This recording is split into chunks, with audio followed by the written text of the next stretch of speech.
everybody. Hi Miss Jan. Hi Rosita. How are you? Hope everybody's doing well. So this is my second video. Feeling tired. I just got out of work. I'm a hairdresser. Had a bridal party this morning of 15 women and had them come in 2 hours before open and then worked my regular 8-hour shift. So I'm a bit pooped, but I've been dying to get back on here. I think I'm hooked on this videoing, so here I am. So I got a parcel today. I got a package, and I've been really good. I actually received it in the mail last night, but I didn't open it because I wanted to wait to open it with you guys. So yeah, also, before I go any further, let's see if I can dig up the paper.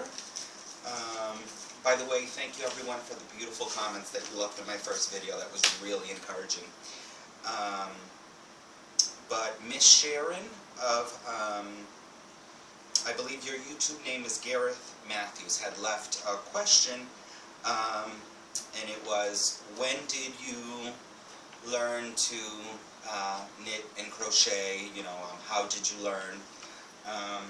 So I thought I'd answer that in the video.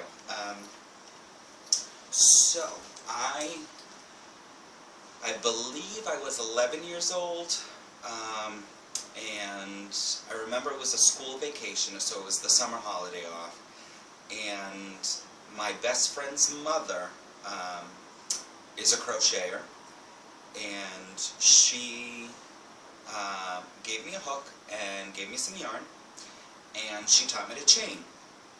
So I remember it was this red skein of itchy, scratchy, that Orlon acrylic that they used to sell, yarn, and a size E crochet hook, which is a really fine crochet hook. I forget how many millimeters that is. I think it's maybe like a 2.5 mil.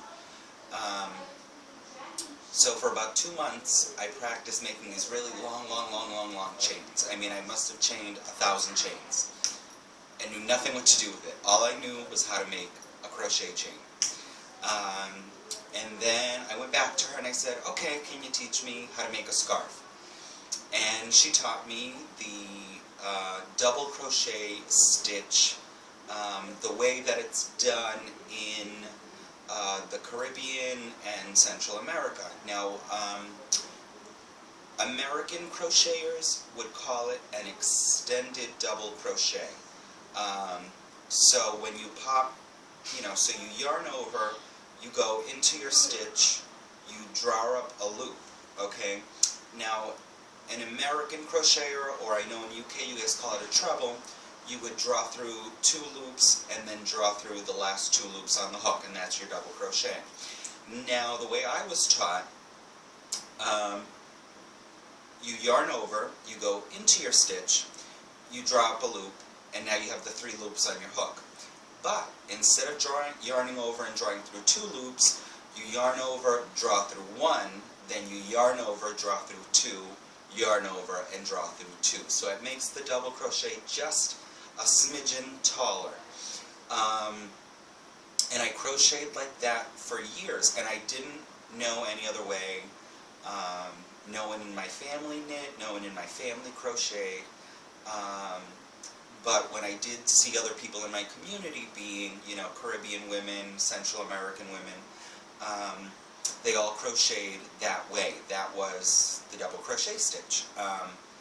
So essentially, you pull the yarn through 3 times instead of 2 times.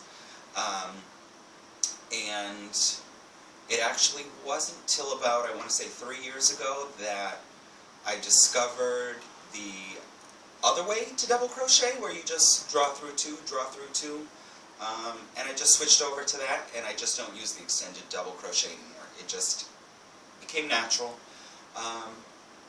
And around the same, about a year later after learning to crochet, was when I learned to knit. I had always wanted to learn to knit, and the only yarny things that I ever saw around me were crocheted, so I learned crochet first. So the next summer, one of my neighbors, she was my age actually, she knit. and actually it's funny, she's of African descent, and she taught me to cast on. I remember I went to the store and I bought this really pretty green heathered acrylic yarn that I've never been able to find that color ever again. It was the most beautiful chartreuse I'd ever seen in my life, and I wish I had actually done something with that yarn, but I never did. I just made little swatches and would rip it out and make swatches and rip it out, and I don't know whatever happened to that, but I bought a pair of purple aluminum boy US size 8 knitting needles, 5mm needles, which are still my favorite size, because I think just that 5mm needle, to me, that size is just very nostalgic. But the difference in the African tradition of knitting, they knit through the back loop. Which, as you know, if you've ever just knit through the back loop, like in stocking stitch, it twists your stitches, because you don't go in through the front of the stitch, you go in through the back of the stitch. So when you're completing the knit stitch, essentially you're entering the stitch as if to purl. Instead of knitwise, you're entering the stitch purlwise, but you're still wrapping your yarn around and knitting it. And again, I had no idea that there was a different way to do the knit stitch. So for years, my stocking stitch was twisted. And I thought that's how knitting looked. I never really studied any of like my store-bought knitted garments to realize that I was twisting stitches. And it was funny, I became obsessed with it. As I knew that I would, because since I was very little, I always wanted to learn to knit. And so I went down to our public library, which had an expansive, beautiful, beautiful collection of, well, now vintage knitting and crochet books, which sadly they're not in the collection anymore. But I checked out almost every single book that I could find on knitting, time and time again. And I learned through books, because all this girl taught me was, she didn't even teach me to cast off. She taught me to cast on, and it wasn't like a long tail cast on, it was, you know, the thumb method, where you just kind of wrap, almost like a make one that you would do in between a row. So you kind of just wrap the yarn around your thumb and stick the needle through, which gives you this really holy cast on, but that was all I knew. And so there was no YouTube back then, so, you know, all I had was books. So I taught myself to knit and expanded my crochet skills through books. And that's really how I learned.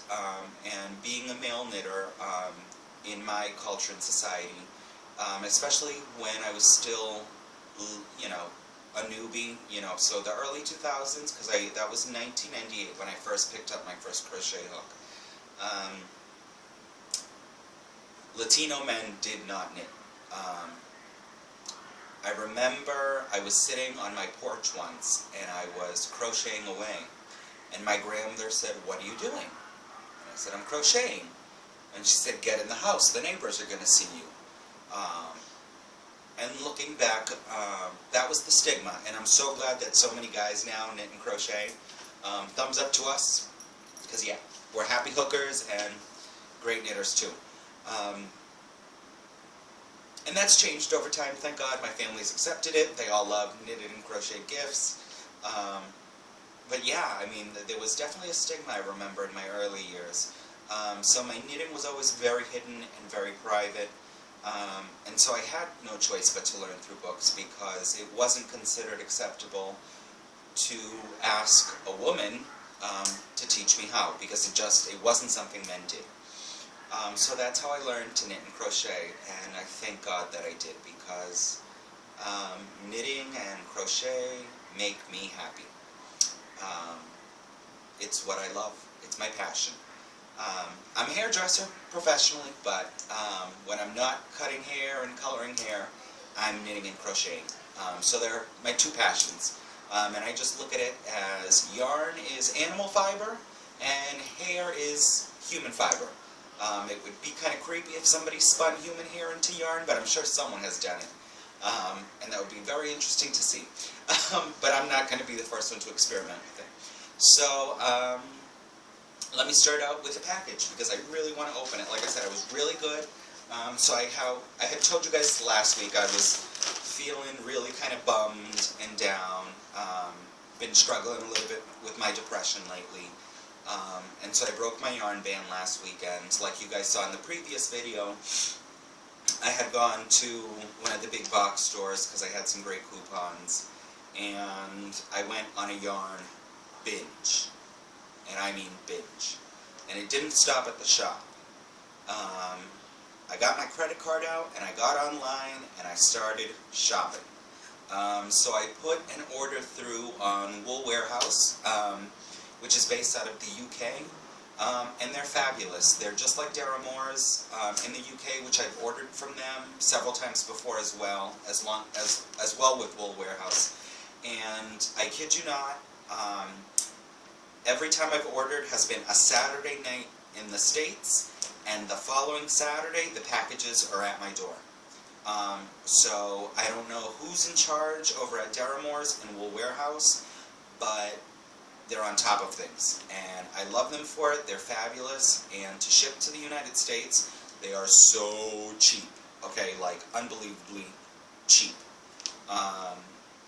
If I'd have bought this here in the States, what they would have charged me for postage would have been enough to shoot myself in the head. But I only paid, well, the Wool Warehouse, I think I got free postage because I spent over 30 pounds. And I think Daramore, I think Daramore's is 25 pounds and you get free shipping. Or maybe I did pay to ship this, but I think if I did, I think it was like $2.99 for postage. And it's a huge package. See, it's bigger than me. So yeah, I cheated on my yarn diet. I've been good this week though. I bought no yarn. I'm still waiting on some patterns that I had ordered from Eleanor over at Knit Nottingham. And there was a little mix-up, but Miss Jan, the sweetheart that she is, really helped me out, because it would have cost me over $200 to call the UK to try to get in touch with Eleanor to try to figure out what was going on with the order. But Miss Jan was such a lifesaver, and she got through to her for me, and so everything was straightened out. And so my patterns theoretically are somewhere in the mail, headed to Massachusetts to make me happy. So that was the thing. When I decided to go on this yarn band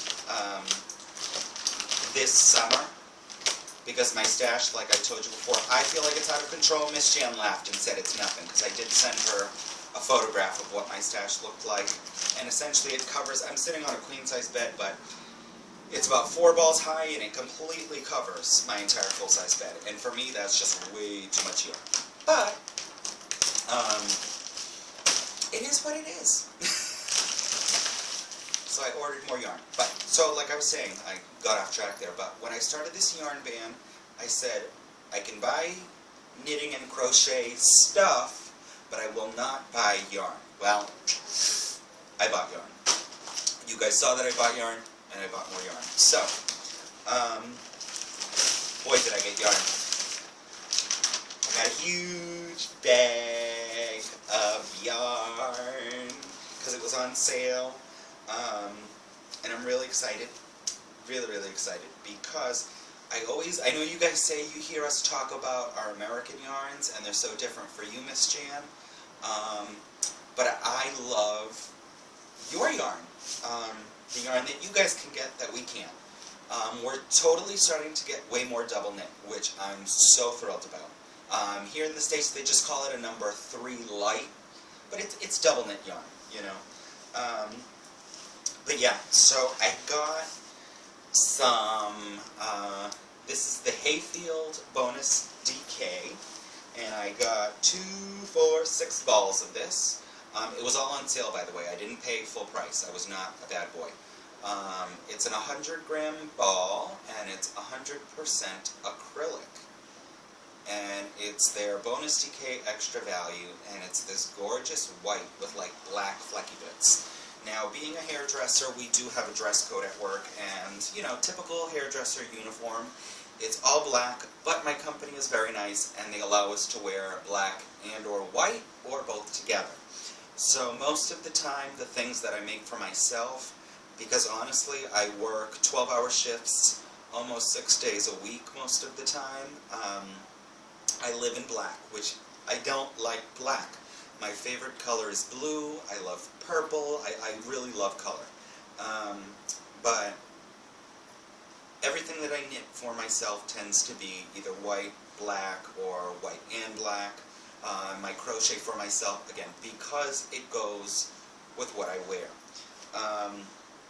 And I've got to change that, and I was thinking about that this summer. I've got a lot of gorgeous colored yarn that I love, all these non-traditional colors, that I've bought for myself, and I haven't made myself anything out of it, so I really need to do that. I tend to gift all my pretty stuff, I call it, away, and I don't make it for myself. So I need to get out of this black funk, because I do have time off of work, and guess what? I can throw on a colored cardigan when I leave work and jazz up my black outfit, I think, so that needs to happen. But anyways, I had to get this, and it's really soft, and I like it. So yeah, it's the bonus, Hayfield Bonus Double Knit from Wakefield in England. And this is why I love you guys' yarn. 306 yards a ball. Okay? Amazing. Amazing. I mean, I got 6 balls. But with this kind of yardage, I can probably get 2 sweaters for myself out of this. Not kidding. So I'm really, really excited about this. And I'm really happy. I'm really happy because I got UK yarn. Now, this is my second time buying Stylecraft. And this is the Double Knit Special by Stylecraft. I forget which is the other Stylecraft that I ordered from Wool Warehouse before my yarn ban at the beginning of summer, before I decided to stop buying yarn. I ordered, it was called, the color was Wisteria, and it's this gorgeous lilac purple. But just like Miss Jan, I love purple, and I don't know if you can see this in the camera. Yeah, it looks blue there, but it's not blue. It's a gorgeous heathery purple. It's shade number 1129, or Viola. It's 100% acrylic, premium acrylic. And I love that they write that, because if you've ever felt yucky acrylic, like I was talking about before, that Orlon stuff they used to make, it was like, I remember as a kid, they used to make us blankets and things out of them, and they felt like a scouring pad on your skin. They were so scratchy and itchy. They made the itchiest wool feel like it was silk. That's how scratchy this acrylic was. So the acrylic that they make now is just so beautiful. Oh, this is so squishy. I love it. And it's so pretty. I don't know if this one had a color.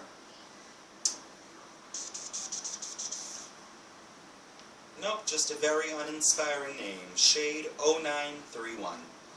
What a very inspiring name. Yeah. So this one's at least Viola, which I like because I used to play the viola, which is actually like the big brother of a violin. It plays 2 keys lower than a violin, if you're familiar with it, but it's beautiful. So yeah, I got yarn. Let's see what else is in here, because now I'm so excited because I got yarn, like I said.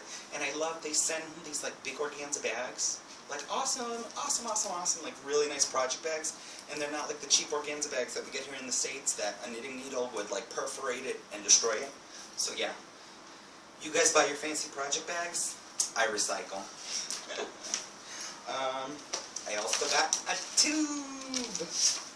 I thought I had ordered some patterns from them, I guess not. So is there anything else in here?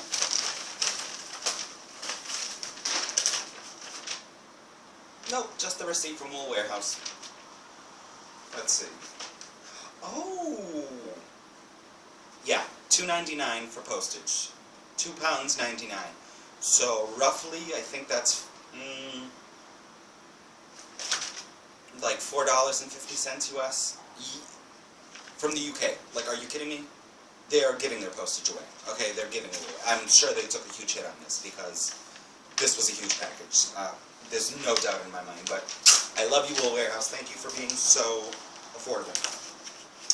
So let's see what's in this tube.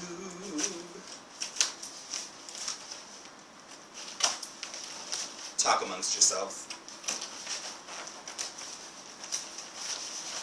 If I can get the damn thing open. Ah! Now I remember what I got.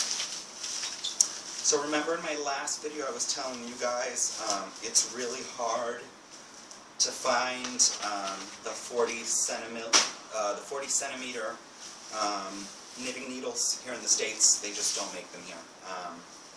I just haven't seen them anywhere. I haven't. So I have pony knitting needles, again from the UK, 40 centimeters, 16-inch in every single size you can imagine. And then I discovered that Addi, the German company Addi, makes 40 centimeter straights. So Addi is really bourgeois, should I say, here in the States. If you knit with Addi needles, you know, you probably shop at one of those yarn shops, you know, pay 20 bucks a skein of yarn for a 50-gram ball. Whatever you're into, you know, I used to be a total yarn snob, and I got over that because I discovered couponing and I fell in love.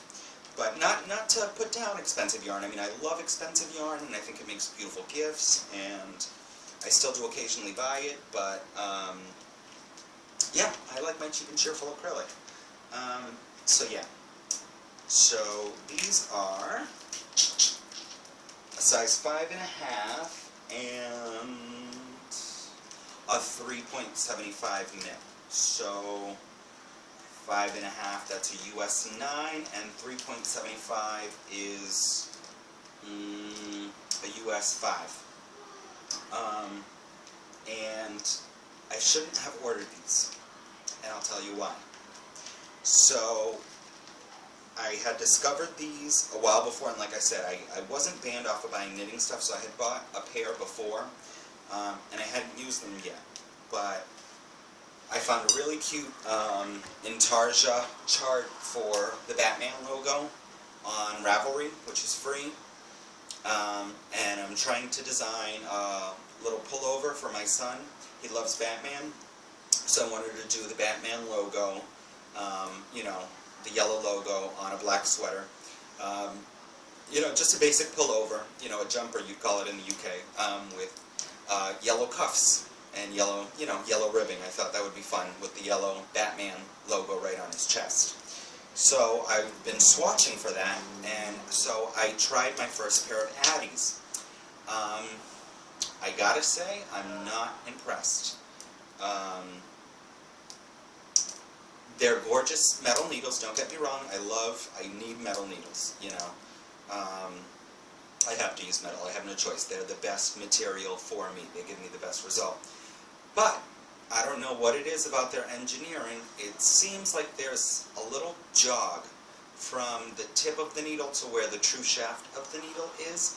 And I was noticing while I was working my swatch, it's not that the yarn catches, but I feel the jog every time I slide the stitches off that little bit here. I don't know if I'm just crazy. I don't know if anybody has tried Addi's single point needles, because all we can get here in the US are their the Addi Turbos, which are the circular needles, they're beautiful circular needles. They're just very expensive.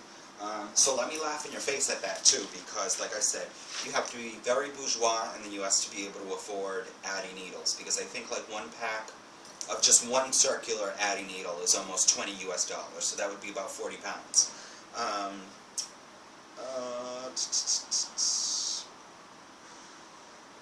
You ready? £3.58 for a pair of needles. So $5, $5 US for a gorgeous, solid needle that I'm not going to destroy. So I'm really excited. Maybe it's just me. Maybe I just need to get used to it because I've been just used to the very smooth needles in the past, and I know I'll get over it because they're just beautiful needles, and I love that they have little hearts. I don't know if you can see that. They have a little heart on the end. Yay, go Addi. So I got these. Now, the other thing that I ordered, the last thing in this package, is a wool comb by Pony. I've never used one of these before, but I need one. So here's the deal. As Miss Jan knows, I'm a big, what we call here, an Irish knitter. I'm not sure if you guys call it that, but that's what we call it, Irish knitting, which is the heavy cabled yarnnnn sweaters. So Miss Jan knows that's my passion. That's what I love to do the most. So a few years ago I finally made one for myself. And here it is. It's just a cardigan. Cute little, you know, it's got some bobbles, some seed stitch, some cape. Very, you know, very simple cardigan. Raglan sleeves, you know. And I found some cute, again, since we call them fisherman sweater here, I'm not sure if the camera's going to pick up the buttons, but the buttons have little ships on them. But when I make these, this is when I do like to get real 100% wool.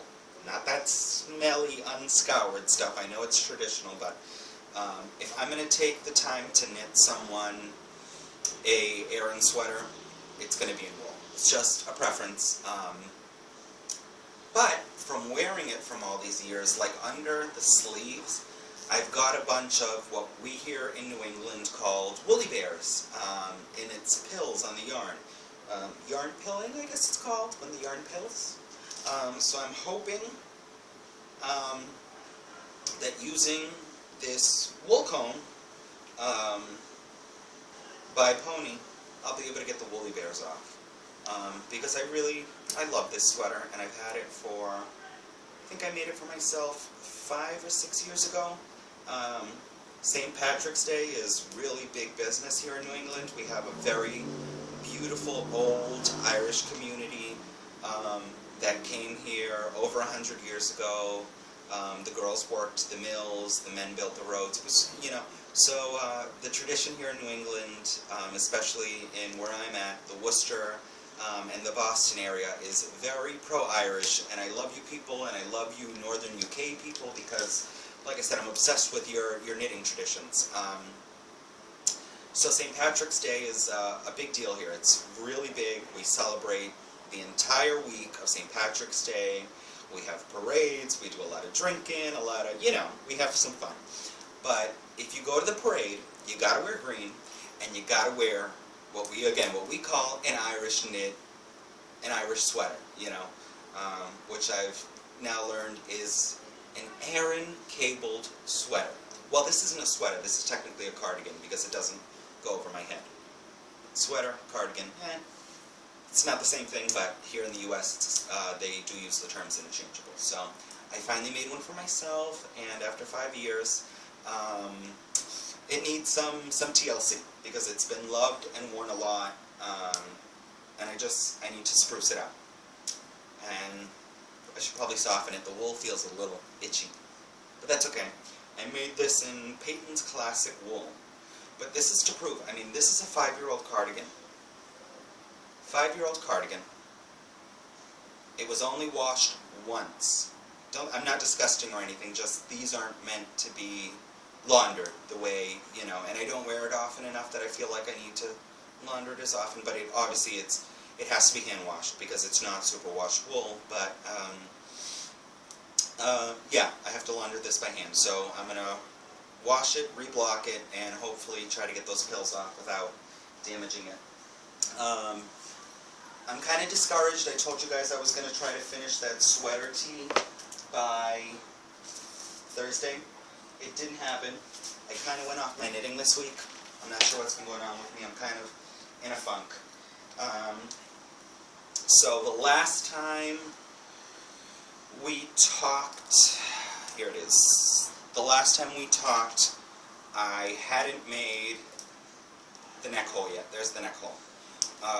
So like I said, I start from the bottom, cast on, work my ribbing in smaller needles, work my stitch pattern, add some stitches for sleeves.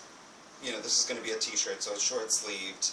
And then I work some short rows on either side, you know, I cast off, I actually put the stitches on a holder on a piece of scrap yarn, which you probably can't see from there. But I put those stitches, and then I work up a little bit, then I re-pick up for the neck, the back neck. And then I work it all the way down. So there's no shoulder seam, which is nice. So like I said, you just sew the side seams, pick up some stitches on the sleeves to work a little bit of a cuff, you know, because it needs to look finished. And then with some double points too, I pick up around the neck and I work the neck. So this will be for a fluffy lady.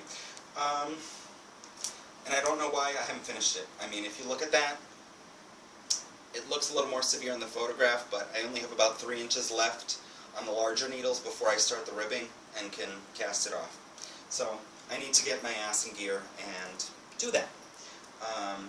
But I will. But I'm still bummed because this is for my trip at the end of this month when I go to Minnesota to visit one of my dearest, oldest friends, and her friends that I was introduced to a few years back when I went. And this is for one of her friends. And I have one more sweater that I want to make for, because there's 3 ladies, her 2 best friends that live there.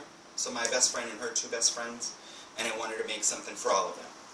But, so this summer, it's pretty much what I've been working on. So I thought I would show you guys what I've worked on for my friend that is finished. Well, not finished because they haven't been washed or blocked. This is a crocheted cardigan.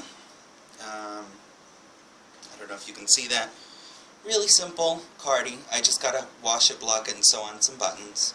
It's in a cream color. It's one of those jumbo saver balls.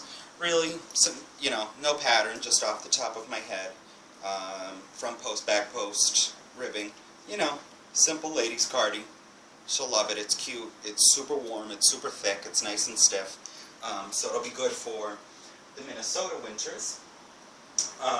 So I made that one for my friend. So all her stuff is done. Like I said, except for that cardigan that needs blocking and buttons. Which I bought some toggles for. I've never done toggles before. I've always done buttons. But I think that'll look real handsome with that beige, you know, that creamy beige with some nice wooden toggles that I got. And then I also made her, again, no pattern, this is all me, another cardigan.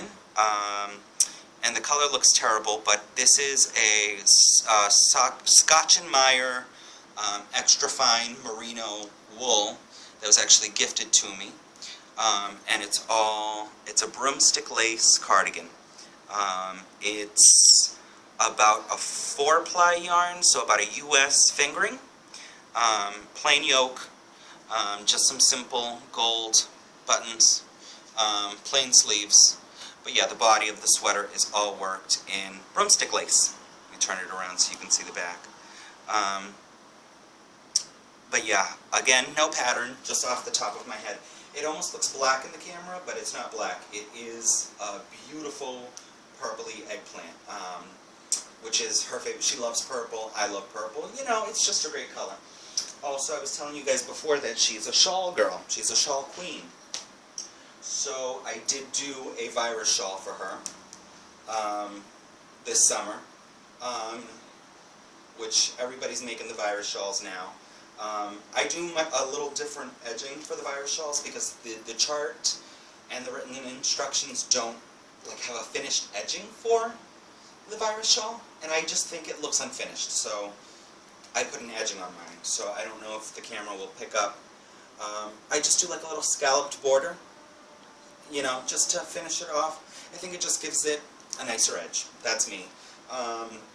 And this was done in an ice yarn. And again, you can't tell by the camera, but it's beautiful. And this is 100% wool, and I think it's got mohair in it as well.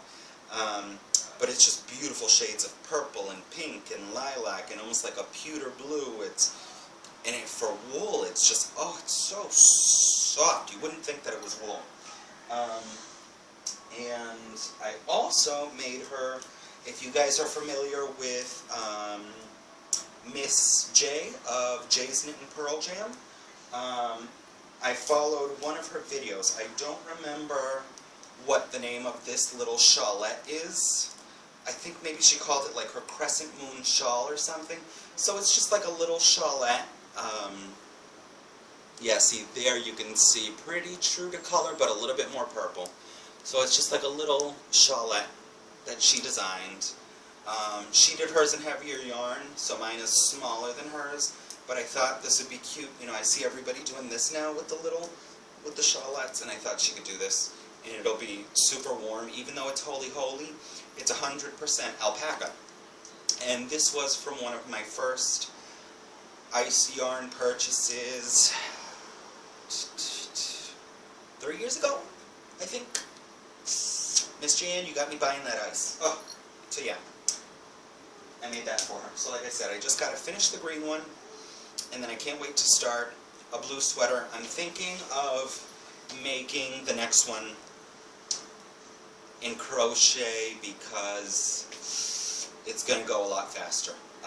I don't know if I'm going off my knitting again. I don't know what's going on. I don't know if I'm just not inspired with this one. I love the yarn. I think it's beautiful. The pattern is really pretty, but I don't know. Just not feeling it. But yeah, so once I get that off the needles, which I really need to do this week, I need to whip out that blue sweater. I haven't decided on a pattern yet. I have not, but I'm sure I'll go into one of my stitch books and just make something up like I always do, which drives people crazy because they say, "What's that pattern? What's that pattern?" And I say, "I don't have one." But yeah, so like I said, I want to just thank everyone for your beautiful, beautiful and encouraging comments to my first video. I really felt the love. I want to send a shout out to Miss Rosita from the Philippines. CD Aki is her YouTube channel, but she found me on Instagram. She's really sweet. She makes some gorgeous, gorgeous like crochet toys, I guess, which I've seen patterns, I've seen kits for them, just not interested in doing them. I think they're gorgeous, I think they're beautiful. I'm just not inspired to try to make one. I can't say that I am. I've knitted some dolls in the past. I've knitted dolls for like my nieces and stuff. I think I knit my daughter a bunny one Easter. That was knit, yeah. That was fun. That was fun. It was okay. But yeah, also, before I end this video, because I've rambled on for almost 40 minutes now, I know I asked Miss Jan, but if anybody out there could recommend a sock recipe, more so than a pattern, a recipe for double knit yarn, that would be awesome. Because I want to play with, I was noticing in a lot of the, excuse me, a lot of the upcoming magazines for crochet and knit fashions for the fall and winter this year, color is huge. Everybody's doing those Grafgans, and Tarja's coming back. Stranded color work like Fair Isle is in all the magazines, So I'm thinking of making myself some Fair Isle socks because I want to play with color. I like color. That's one place I do wear color at work is my socks, because nobody sees them under my shoes, so it's not a conflict with dress code. So I do wear fun colored socks. So yeah, that's something I want to play with. Also, you guys tell me what you think. What I've been doing, I think I'm up to about 30 subbies. Thank you guys so much. Thank you for watching. Thank you for subscribing. But when you guys subscribe, Gmail sends me an email and lets me know who subscribed. So what I've been doing is writing you guys all down in the order that you subscribe, and that's kind of your number. So I want to do a giveaway. I know this is only my second video, but I want to do a giveaway. So when I reach 100 subscribers, I'll do a giveaway. It'll probably be some nice ritzy yarn stuff and goodies. We'll see, but I'm looking forward to that. So If we want to speed up the giveaway, guys, get more people to subscribe, because I am totally keeping track of the emails that Gmail sends me of the people that subscribe, so that I got a list going. Don't worry, I got you. So if you've subscribed so far, you're on the list, so don't worry about it. But again, thank you everybody for the wonderful comments. Also, I'm still staring at the Addy needles, and this was something I was thinking about when I was when I was thinking about making the second video. I was just thinking about the silly things that I've done with needles in the past. And when I had gone through my ritzy expensive yarn phase, which is really stupid retrospectively, you know, that was when I started getting introduced to the knitting community. And it was around the time that Clover had just infiltrated all the stores with like their bamboo needles, and they were a fortune, and everybody was, ooh, gotta have wood needles. So rosewood was the epitome of knitting needles. I spent several $100s on complete sets of rosewood needles. I have now gifted them away. They are no longer in my possession, and I'm glad they're gone. They were a huge waste of money. I hope whoever I gifted them to enjoys them and loves them, because I did give them away quite a while ago. Do you know why I like straight metal needles? You people that are haters about us people who use straight metal needles. In my 16 years, where's my needle?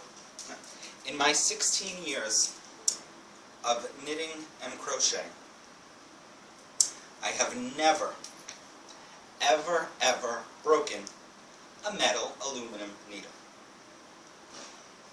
I've broken plastic needles. I broke about 5 pairs of the ridiculously expensive rosewood needles that I bought. And I couldn't tell you how frustrating it was to be in the middle of, you know, a beautiful cabled sweater. You know, you're working on a heavy sweater, you know, and the wooden needle snaps in half on you, and your stitches and your knitting go flying across the room when you're following about 5 different cable charts that are all on different rows, all at the same time. So, not that I put down anyone who likes wooden needles. Hey, whatever you're into, if that's what you like, go for it. But like I said, in 16 years of knitting and crochet, I can honestly say I have never, ever, ever broken an aluminum needle. I've sat on one, bent it, hurt my ass a little bit, but never broke one. Those, I'm not even going to say how much I paid per pair of needles, because it was absolutely outrageous. But I was very upset because I kept breaking them. I had even gotten these double point sets from Hong Kong. You know, those ones that you can like get on eBay. You know, you get like 100 pairs, you know, like every size knitting needle. Well, I've gotten like these double point sets. You know, they were like 99 cents, so those were cheap. Horrible. Horrible. Full of splinters. I mean, every time I picked them up to work on a pair of socks or something, I got a splinter in my finger. They were so rough, so not smooth, so unpolished, absolute crap. So these people that go and spend $1 million on knitting needles and crochet hooks, don't do it. Don't do it, you know. Go for your bargain-priced crochet hooks and needles. They will last you the rest of your life. They will. There's no need. I have original pairs of knitting needles from when I first learned to knit and crochet. And other than, you know, the plating coming off the aluminum, which doesn't affect my knitting at all, they're still good as the day I bought them. I love them. I still use them. So yeah, that's just something I wanted to get out there, because that was something that was really bugging me. I was watching somebody's YouTube video, and they were going on and on and on about these ridiculously expensive needles, you know, and I hate to say it, but when you're a beginner, I don't care how much you spend on needles until you just do it and practice, you know, and just make a million ugly scarves. You know, let's face it, they're not going to be pretty, but they're still gorgeous because you made them with your hands, so they're beautiful. No machine can reproduce what we do with our hands, you know, and that's how you get good, you know. And I hate to say it, but a lot of us who have gorgeous stitches, the secret to that is honestly blocking, blocking, blocking. Good old-fashioned wet blocking does wonders to even out your stitches, even out your tension, you know, and practice, and just loving what you do. So I encourage anybody who's watching this, if you're a new knitter or crocheter, or even if you've been doing it forever, don't feel intimidated when you go to like these knitting or crochet circles and people are showing off their fancy toys. It kind of reminds me of like a nouveau riche person going and buying their first Mercedes, you know, and they got to drive it around the old ghetto neighborhood so that everybody sees that they've got a Mercedes. You know, it's tacky. It's tacky, it's in poor taste, and it's not necessary, because it's not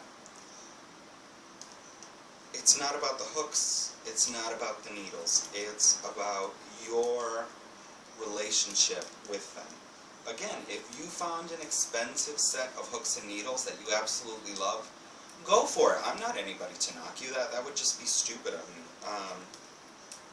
Like I said, but it's not necessary, you know, and I think so many more people would be encouraged to try knitting and crochet.